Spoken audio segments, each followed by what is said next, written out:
Los años 70 fueron una época un tanto difícil para el sureste asiático a causa de la guerra entre Vietnam y Camboya. Pero dos jóvenes recién formados decidieron ir a Camboya para comenzar un proyecto misionero.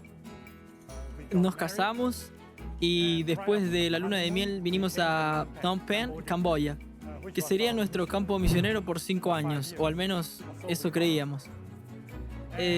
Nosotros nos instalamos en este edificio, que se suponía que sería nuestra suite de luna de miel. En el primer piso habían salones de clase, en el segundo más salones de clase y también la iglesia. En el tercer piso habían apartamentos para 5 misioneros estudiantes que venían de los Estados Unidos a enseñar inglés. Así que el letrero en el frente decía Centro de Inglés IASD. En el cuarto piso es donde queda el balcón justo encima de la bandera. Y allí pasamos mucho tiempo orando, porque en aquellos años teníamos apagones frecuentes. Era posible ver durante el día los bombarderos F-111 que decían en picada y se elevaban nuevamente. Y antes de elevarse se podían ver los cohetes que eran disparados desde el avión. Subían y bajaban, venían en oleadas, así que veíamos algunas campañas militares. En lo alto del cuarto piso, muchas veces repetíamos el Salmo 91. No tendrás temor de espanto nocturno, ni de flecha que vuela de día. Decíamos, Señor, tú has prometido que no debemos temer a los bombarderos B-52 de día, ni a las bombas que vuelan de noche. Las bombas eran muy peligrosas, pero le dije a mi esposa, no hay de qué preocuparse. Si escuchas el ruido es porque estás bien. Y cuando no la escuchas es porque estás vivo o muerto. Es una de las dos opciones. Así que éramos muy dependientes del Señor en ese balcón del cuarto piso. Cierta noche escuchábamos muchas bombas explotando por la ciudad. Así que fuimos al cuarto piso y vimos que casi todas las afueras de Phnom Penh estaban en llamas. Y pensamos, eso es todo. En cualquier dirección que mirábamos, en cualquier dirección había fuego. Las cosas estaban cada vez peores en Camboya. Nadie sabía lo que podría suceder. Entonces GT, Ivy y los otros estudiantes tuvieron que ser evacuados a Vietnam a causa de la guerra. La ciudad de Ho Chi Minh se llamaba Saigon en la época de Vietnam del Sur. Esa era la capital de Vietnam del Sur.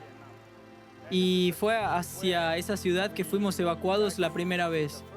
Ralph Watts, presidente de la Unión del Sudeste Asiático, ordenó que todos los misioneros estudiantes y también nosotros saliéramos del país. Pero su trabajo no fue en vano. El tiempo que pasaron en Camboya fue suficiente para fundar el Instituto de Inglés y ampliar el contacto con los locales. Antes de dejar el país, habían 33 creyentes en la iglesia.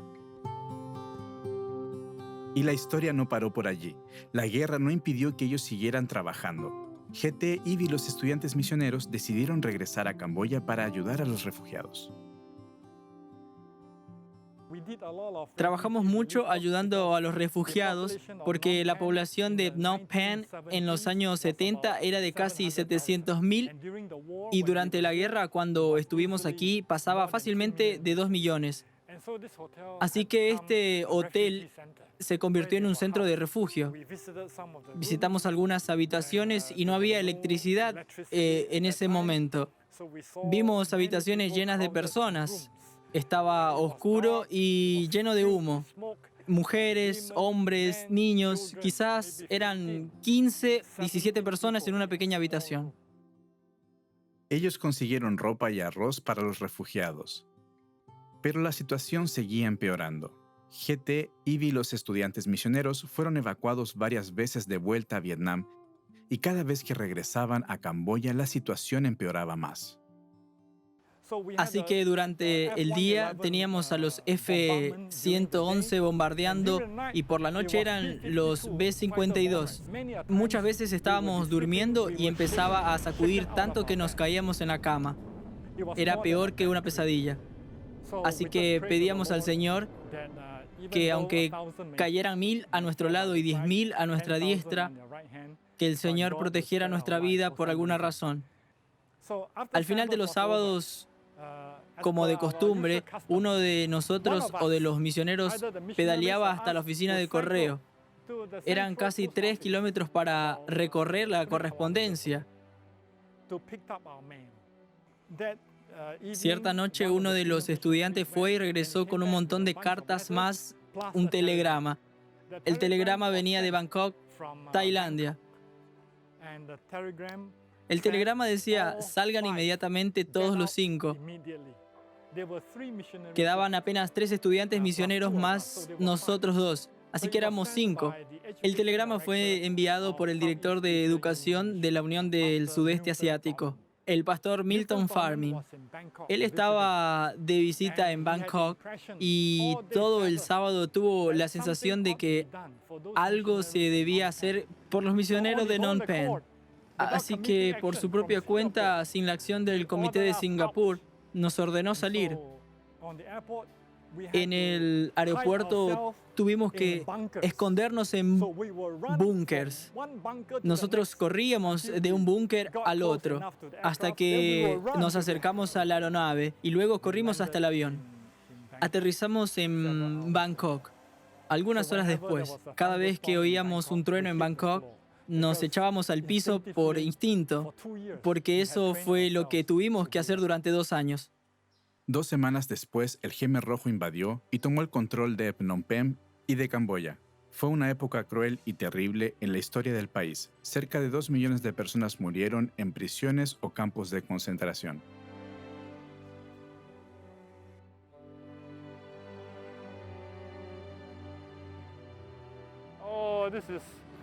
Este lugar es tan nostálgico, me trae tantas memorias. Muchos de nuestros creyentes fueron asesinados al caminar desde Phnom Penh hacia la frontera con Tailandia o a la frontera con Vietnam.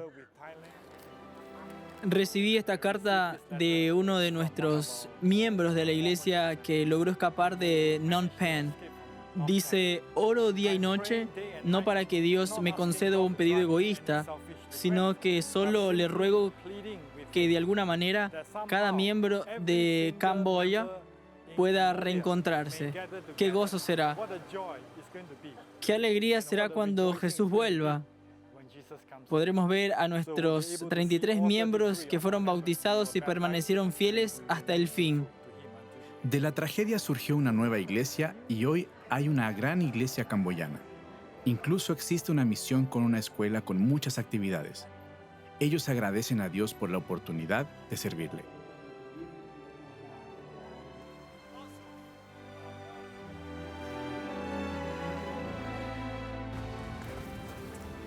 Si uno se pone a pensar sobre la existencia humana, se dará cuenta que existen 2 hechos, 2 realidades de nuestra vida que ninguno de nosotros puede negar.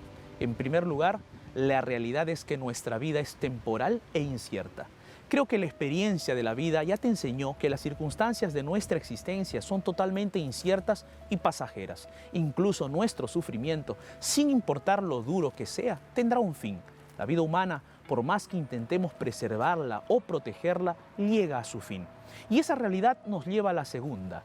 La muerte es real y cierta. Obviamente, ese no es un pensamiento muy agradable, pero es una realidad. Por cierto, no necesitas preocuparte con eso, pero deberías meditar en sus implicaciones. Tarde o temprano, si Dios no interfiere en la historia humana como lo prometió y ciertamente cumplirá, todos moriremos. Por lo tanto, solo un tonto viviría toda su vida sin prepararse sabiendo que la muerte es una realidad inevitable. Pero ¿cómo estos 2 hechos acerca de la vida humana tienen que ver con la misión? Es simple. Acompañe el siguiente pensamiento. Para que pudiéramos tener esperanza incluso en medio de estas 2 realidades, Dios envió a su Hijo Jesucristo como un pequeño niño a nacer a esta tierra. Como afirman las Escrituras, Dios, que es rico en misericordia, por su gran amor por nosotros, nos dio vida con Cristo, aun cuando estábamos muertos en pecados. Por gracia ustedes han sido salvos. Efesios 2, 4, 5. Esto es sin duda algo maravilloso. La dádiva de Dios es vida eterna en Cristo Jesús, nuestro Señor. Romanos 6, 23. La vida eterna, mis queridos amigos, la esencia del plan de Dios para cada uno de nosotros, solo la encontraremos en Jesucristo. Y aquí está la singularidad de la proclamación del Evangelio eterno. Solo hay un camino para alcanzar nuestra salvación. Es por esta razón que el versículo más conocido de la palabra de Dios afirma: porque de tal manera amó Dios al mundo que ha dado a su Hijo unigénito, para que todo aquel que en Él cree no se pierda, mas tenga vida eterna. Juan 3:16. Esta es la razón del nacimiento y encarnación de Jesús, para que pudiéramos tener vida, no como la conocemos hoy, sino la vida eterna en aquel que es nuestro Salvador. Por lo tanto, Jesús vino a este mundo para buscar y salvar a cada uno de nosotros. Aunque la gran mayoría no está buscando a Dios en este momento, Él no se ha dado por vencido con la raza humana y continúa buscando a cada uno de sus hijos. Y es precisamente aquí que entra en escena el papel de los discípulos de Cristo. Como agentes de esperanza, cada uno de nosotros estamos invitados a compartir el plan y propósito de Dios para todos los seres humanos. Somos invitados a testificar a todos los que están a nuestro alrededor sobre la libertad de la culpa y la paz que ahora tenemos en nuestro corazón. Este es el mensaje del Evangelio: proclamar al mundo que Jesús hoy nos ofrece el perdón para nuestros pecados pasados, paz de espíritu para nuestro presente y una vida eterna a su lado para nuestro futuro. Solo necesitamos aceptarlo en nuestra vida. Por eso vino al mundo. Es por esta razón que el Verbo se hizo hombre y habitó entre nosotros. Juan 1:14. Y como Cristo vino a este mundo dentro de un contexto histórico y sociocultural, también somos invitados a, de manera contextual, dentro de un momento histórico, hoy, y dentro de una realidad sociocultural, nuestra cultura, compartir su sueño para la vida de cada ser humano. Aproveche este momento para una vez más entregar su corazón a la misión del Cristo encarnado, a la misión del Cristo sacrificado, a la misión del Cristo resucitado y a la misión de aquel que pronto una vez más estará entre nosotros. Y entonces, ¿por qué no ser parte de esta misión también? Sea un discípulo del Maestro.